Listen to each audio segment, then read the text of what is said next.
Coucou tout le monde, aujourd'hui je vous retrouve dans une vidéo ongles. Donc après avoir désinfecté les mains de ma cliente, je vais venir repousser les cuticules avec un petit bâton de buis. Donc attention, toujours le faire avec délicatesse. Donc j'avais un petit peu oublié cette vidéo à vous poster. J'avais fait le montage, il me manquait plus qu'à faire la voix off et en fait j'ai eu plusieurs choses qui se sont enchaînées. Donc du coup, je la poste un petit peu en retard. Ensuite, une fois que j'ai repoussé les cuticules, je vais avec mon embout à dépose m'occuper de raccourcir et d'enlever l'ancienne pose. Donc je vais uniquement enlever la couleur. Donc là, je mets ma ponceuse au maximum. Je vais faire avec douceur et amour mes gestes. Je n'appuie pas avec la ponceuse. Je casse bien l'apex, enfin l'ancien apex, pour ensuite faire un remplissage en replaçant l'apex au bon endroit. Donc vous voyez, j'y vais vraiment avec douceur. Je ne déforme pas ma forme.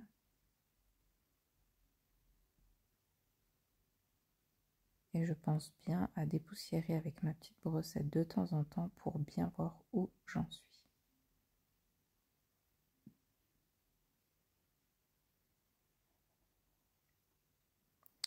Donc une fois que j'ai fait ceci, je vais passer aux cuticules. Donc comme d'habitude, vous connaissez mes conseils sur la manucure.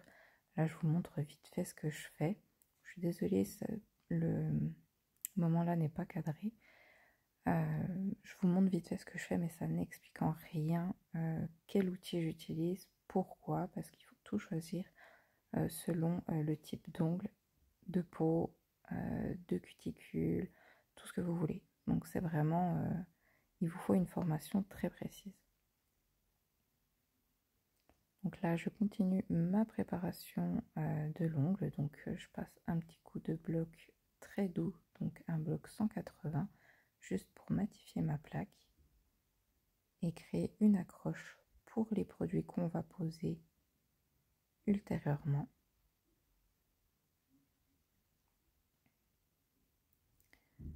Je continue de faire mes cuticules. Donc comme à mon habitude, j'enlève vraiment que ce qu'il y a à enlever. Je ne vais pas enlever 1 cm de peau pour dire j'ai enlevé puis que avoir de belles photos toutes propres. J'enlève vraiment les peaux mortes uniquement. Mais encore une fois, formez-vous à cette technique pour ne pas faire de bêtises et apporter des problèmes à votre cliente qui peuvent être irréversibles.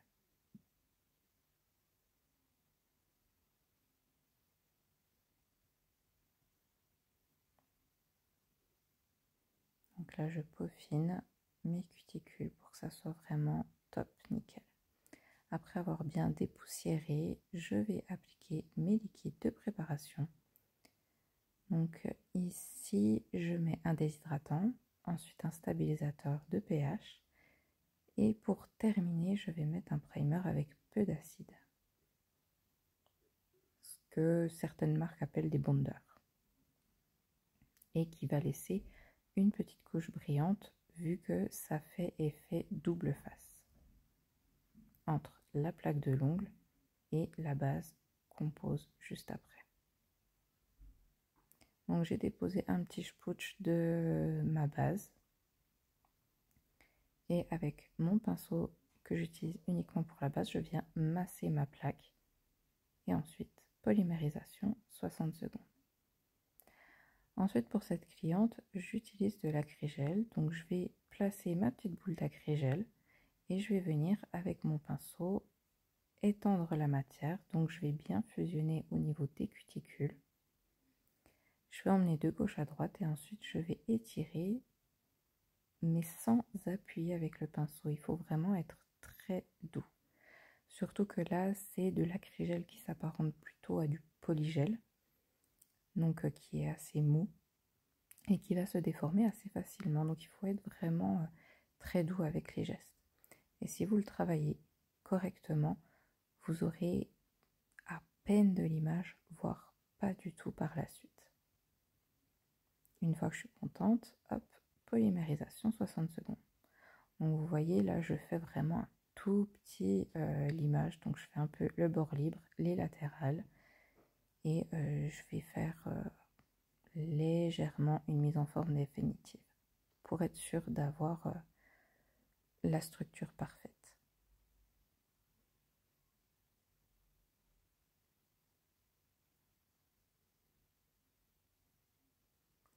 Une fois que j'ai fait le limage de tous mes ongles, je vais bien dépoussiérer. Je vais même, ah oui, avec un petit embout conique, je passe sous mes ongles pour nettoyer le tout. Ensuite, je passe au dépoussiérage et je n'hésite pas à venir avec du cleaner pour bien dépoussiérer correctement. Une fois que j'ai fait ça, donc là je vais m'aider d'un peu de latex pour mettre autour des doigts parce que je vais faire un baby color. Et vu que je vais le faire à l'éponge, je n'ai pas envie qu'il y en ait de partout. C'est un gros gain de temps. Donc là je le pose vraiment grossièrement en étant au plus proche des ongles et je descends même sur la pulpe du doigt. Hop, j'y mets sur les 10 doigts, puis une fois que c'est sec, je viens avec un pinceau et j'applique un paint rose grossièrement. Et ensuite, vu que c'est un paint ultra pigmenté, si vous voulez savoir c'est quoi, c'est un paint de chez COD. Leurs paints sont vraiment ultra pigmentés. Je suis amoureuse de leur paint. Vous voyez, en une seule et unique couche, vous pouvez faire votre baby boomer à l'éponge sans problème. La pigmentation est là et le dégradé est là également. Ensuite, je vais appliquer un produit que j'avais eu chez Denato, si je ne me trompe pas. Donc, c'est à mettre en fine couche comme une finition. Vous polymériser 60 secondes. Et ensuite, je vais venir appliquer mon pigment. Donc là, j'avais envie d'un pigment avec des reflets un petit peu Aurora. Donc avec un petit pinceau, je viens poser ma poudre, mon pigment, et je viens frotter. Et avant de passer à la suite, je vais dépoussiérer correctement pour pas qu'il me reste de résidus. Ensuite, alors normalement, j'aurais dû mettre ma finition et après faire ma déco sur le dessus parce que je vais faire de l'effet sucre et de toute façon, je dessine avec un paint, donc sans résidus. Mais j'ai oublié. Donc c'est pas grave, j'ai continué à vous filmer. Toutes les des erreurs, ça arrive, mais il y a toujours des solutions. Donc là, j'ai dessiné un B pour Barbie que je saupoudre de paillettes fines. Et ensuite, je vais faire un petit cœur que je vais faire également en effet sucre. Puis, je vais faire la tête de Barbie. Donc là, je fais la tête. Donc je fais grossièrement, je ne vais pas m'amuser à faire quelque chose de hyper détaillé et précis.